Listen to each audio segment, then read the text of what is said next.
part 2, dito lang po yan. Sa DRT Bulacan, Digos Hills po tayo pupunta. Tara! Hi everyone! Good morning! This is the part 2 of our vlog.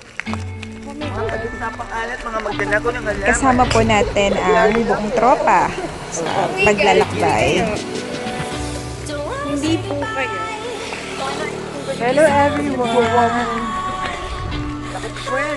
Sorry guys, bagong gising po kami. Gusto nyo mayaman sa sunod na gagawin namin guys. Manood lang kayo, tumutok lang kayo sa aming gagawin. Marami po kami pupuntahan ngayong araw.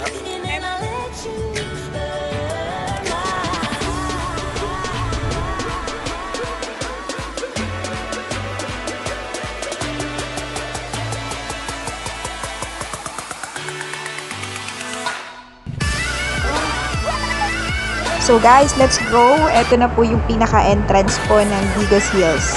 So, dito lang yan sa DRT Bulacan po Kung nakikita nyo, sobrang dami po ng mga riders na pumupunta dito.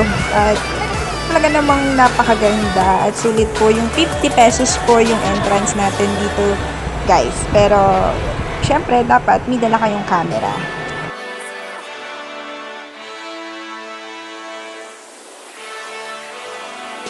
Basang sisiu day. So, ganun na nga. Wala kaming choice. Kailangan naming sulitin yung oras. Kasi, syempre, kahit wrong timing yung pagpunta natin, kailangan ma-enjoy pa rin natin at masulit. Ito din yung part na kumuha kami ng dalandan. Guys, huwag yung kami tutularan kasi trespassing yung pagkuha namin. Ayan, taray. Saan na nga tayo, Eunice? LRT. LRT.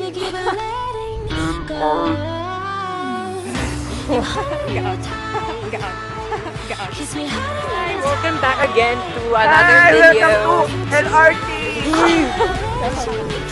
Welcome back again to another video that we have right now. We're here at Digos. What's Digos? Yeah.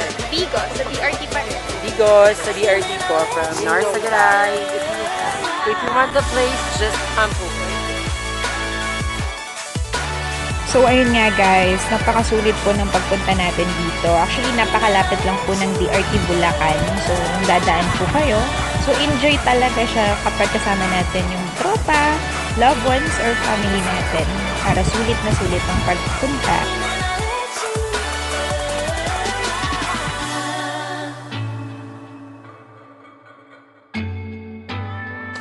Hi guys! Nag-vlog ka? Oo. Vlogging.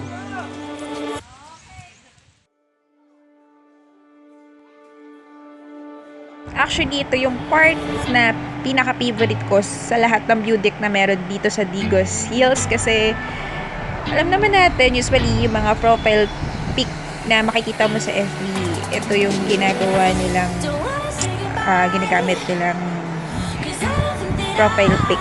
Pero ako wala akong magandang kuha dito.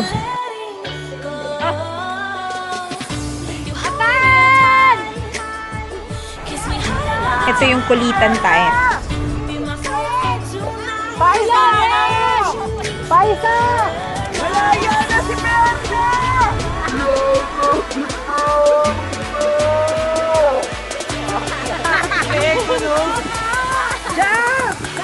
So guys, yun nga, talagang ma-enjoy nyo yung pagpunta sa mga travel kung saan man yung gusto nyong puntahan. Katulad dito, kung pupunta man kayo sa Digos Hills, mas maganda na kasama nyo yung tropa nyo or family, syempre, or loved ones para po masulit nyo yung pagpunta dito at ma-enjoy nyo yung mga view, lalo na kung may dala kayong camera, syempre guys.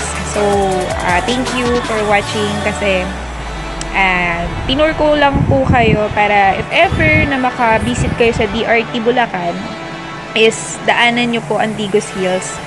So, yun, I'm sure na ma-enjoy nyo po. Thank you for watching. Please subscribe and thank you so much. Bye-bye!